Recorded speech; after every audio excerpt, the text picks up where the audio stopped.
राज्यात 3 दिवस शाळा बंद असतील. पालकांमध्ये गोंधळ, अधिकाऱ्यांनी दिली सूचना. महाराष्ट्राचे उपमुख्यमंत्री अजित पवार यांचा आज 28 जानेवारी रोजी सकाळी 8:45 वाजता झालेल्या विमान अपघातात बारामतीत मृत्यू झाला. त्यांच्या निधनाच्या मृत्यूनंतर राज्यभरात शोक पसरला आहे.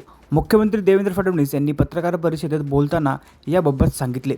राज्यात सुट्टी आणि 3 दिवसाचा दुखवटा त्यांनी जाहीर केला.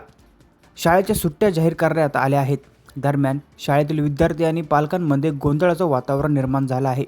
शाळा 3 दिवस बंद असतील तर का, असा प्रश्न उपस्थित होत आहे. महाराष्ट्राचे उपमुख्यमंत्री अजित पवार यांचा आज 28 जानेवारी 2026 सकाळी 9:15 वाजता बारामती येथे झालेल्या विमान अपघातात मृत्यू झाला. त्यांच्यासह 6 जणांचा या अपघातात मृत्यू झाला. ते VTSSK LG-45 नावाच्या विमानाने प्रवास करीत होते. अपघातग्रस्त झालेले विमान प्लॅटिनियम एअर या खाजगी चार्टर्ड कंपनीच्या मालकीचे होते. जिल्हा परिषद निवडणुकीच्या रॅलीसाठी ते बारामतीला निघाले होते. बारामतीच्या मातीचा त्यांचा दुर्दैवी मृत्यू झाला. त्यांच्या अकाली निधनाने अख्ख्या महाराष्ट्राला जबर धक्का बसला आहे. बारामतीत प्रत्येक घरात आज शोक व्यक्त केला जात आहे. मुख्यमंत्री देवेंद्र फडणवीस यांनी आज राज्यात शासकीय सुट्ट्या आणि 3 दिवस दुखवट्याची घोषणा केली आहे.